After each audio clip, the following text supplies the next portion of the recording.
Good evening. Welcome to the 2025 SEC Baseball Tournament Game 9 postgame press conference. We're joined by the Texas Longhorns, represented by head coach Jim Schlossnagle, along with second baseman Ethan Mendoza and pitcher Ethan Walker.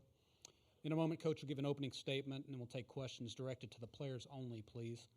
Kate and Lucas are passing wireless microphones, so please wait for a microphone and wait to be called on and identify yourself before asking a question. Coach? Congratulations to Tennessee. Good ball game. I thought that Ethan obviously was just outstanding today. That's a good sign for us moving forward. Offensively, we did a great job against Doyle. He's such a good pitcher. Thought we battled him. Ethan got a big hit, and then Arvidsson was outstanding. He was really the difference in the game. Stretched through 85 pitches, punched out 9, walked 1. Brandon was on our team at A&M a couple years ago, so I know he's a good pitcher. But I'm proud of our team. Stinks to lose, stinks to go home. It's fun. This is fun place to be this time of year. But we got to go home and get ready for next weekend. All right, if we have a question for the players, obviously they're both named Ethan. Please direct it to one in particular. The front left. Danny Davis, Austin American Statesman, Ethan Walker. Kind of take us through your day when you kind of found out you were going to start, what you wanted to accomplish today, and how you thought you pitched. Yeah, no. So I found out yesterday. Was really excited. It's a big stage. Throughout the day, I was just getting my body ready, and I was just really excited to compete.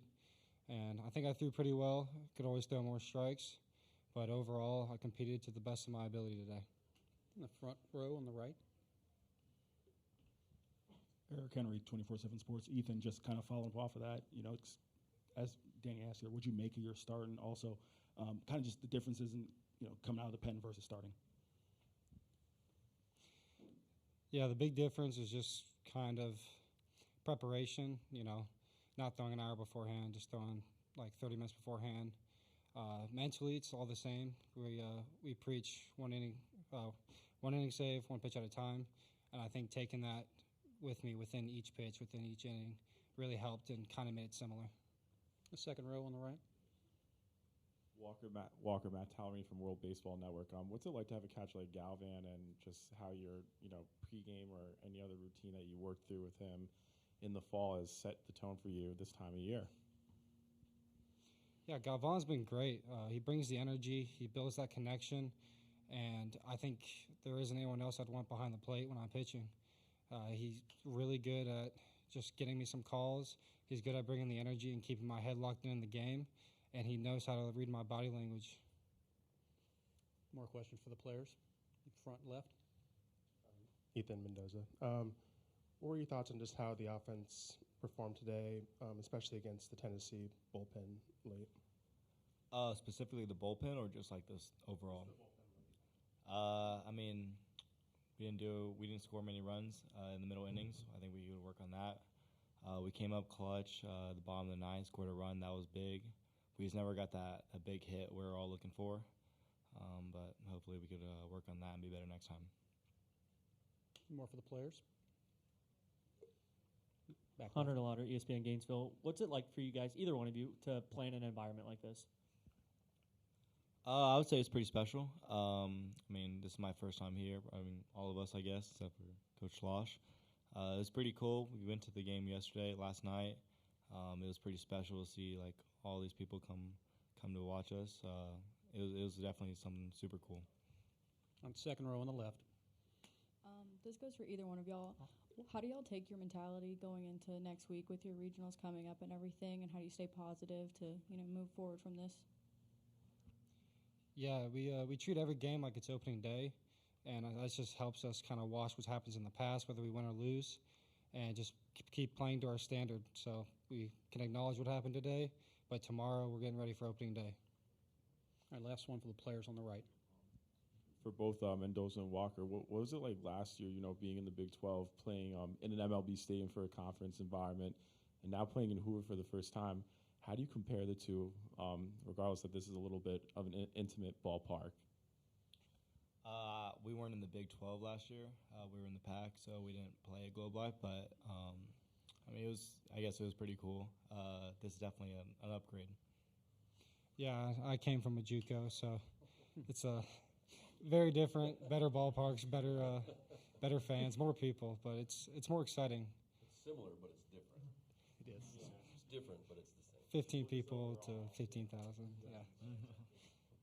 All right, gentlemen. Thanks for your time today. Good luck with the rest of your season. Thank you. All right, if there are questions for Coach, please raise your hand. We'll start on the left. Jim, what kind of went into the process of going with Ethan today, and what is his performance how does that set you all up for next week?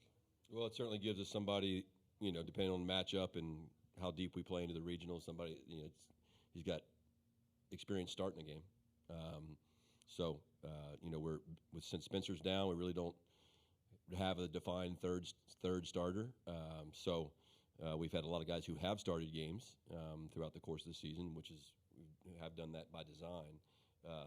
But Ethan, he's a strike thrower and keeps the ball on the ground most of the time, and now he's got experience of not just starting the game, but kind of getting up and down and throwing, 4+ innings. So that's good for us for next weekend. On the front right. Jim, Mike Wilson, Knoxville News Sentinel. You referenced having Brandon at A&M back in 23. How is he different than the kid you had then, and what impressed you so much about what he did today? Well, he was pretty banged up. If I remember right, he had a bad back. He had a lot of health issues and could never really get going. He always could really spin the ball and loose arm, so you could see it coming. And he went to Sanjak, right, and got some good innings in, and over there with Coach Anderson, obviously with a great pitching coach. So he was just throwing the two different breaking balls and running his fastball up to 95, 96, I think, and then he had the two different breaking balls that we just didn't see. We were swinging at them and they're not even in the strike zone. So it tells you how good he was. Next to him on the right. Jim, you always preach that opening day mentality. I'm just curious, in your experience, what value does momentum play this time of year, and does a loss like this kind of thwart some of the momentum you're currently built coming off of OU? No, I don't think so. I mean, it'll be whatever we make it. So 2015 was at TCU, and we went 2-0 in the conference tournament, and Coach Garrido, first text message I had was, "This is the best thing that ever happened to your team." And that team, was second of 4 straight College World Series teams. So, it'll be whatever we make it. We got to get home. We got work to do. We got to make sure we're prepared for next weekend. In the middle. Jim, big moment for Ethan Walker. So, yeah. Could you detail just his journey, how he got here and to get the ball today? Yeah, pretty awesome.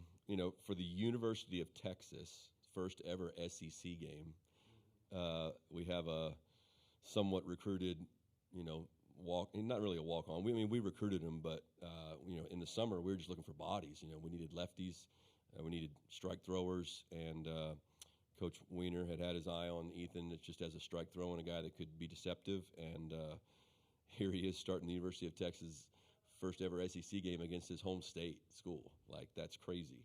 But credit to Ethan, did an awesome job, and we're super fired up. He's on the team, and he's really, I don't even know if he made the first 7 or 8 road trips in the SEC. It's just been the last 3 weeks that he's really kind of come on for us. The fourth row on the right. Harrison Fan, SEC Unfiltered. Coach, you played in just, I think, maybe the most, if not one of the most, one-run ball games in the country of any team, especially in the SEC. How does that kind of throughout the season build the character of this team, and especially doing so in, the SEC tournament here against a team with the talent that Tennessee does and the stage that it's on going in extra innings? How does that kind of, identify this team's kind of MO going into the postseason? Well, certainly, like all the coaches I'm sure have said, when you get through this league and you play through this league, there's nothing that's going to surprise you. I mean, we're going to play good teams next weekend, and moving forward, if we earn the right to play after next weekend, but there's not going to be any teams that are better. I mean, they're not going to be better pitcher. There's no other lefty that I know of that's as better than Liam Doyle. So you can work off that. We've played a lot of close games because we do pitch well. We do play solid defense. Not the most offensive team, but kind of an opportunistic offensive team. So we have to play clean baseball to win because we're not super explosive. So we can be with the right guys healthy. If we get Jonah back, Baloo obviously changes the makeup of our team, but this is a tough team. They win anyway. In Austin, they call it Texas fight, and this bunch has that. So that doesn't. We still got to go earn the wins, but it's an honor to be in the dugout with our team. We have time for one more for Coach. Anyone? Left side. Coach, I know Dylan Valantis has been really good against lefties this year, but was there any thought of walking Keelan right there in the 12th to load the bases? Yep. Yeah, thought about it. Got a lot of respect for Fisher.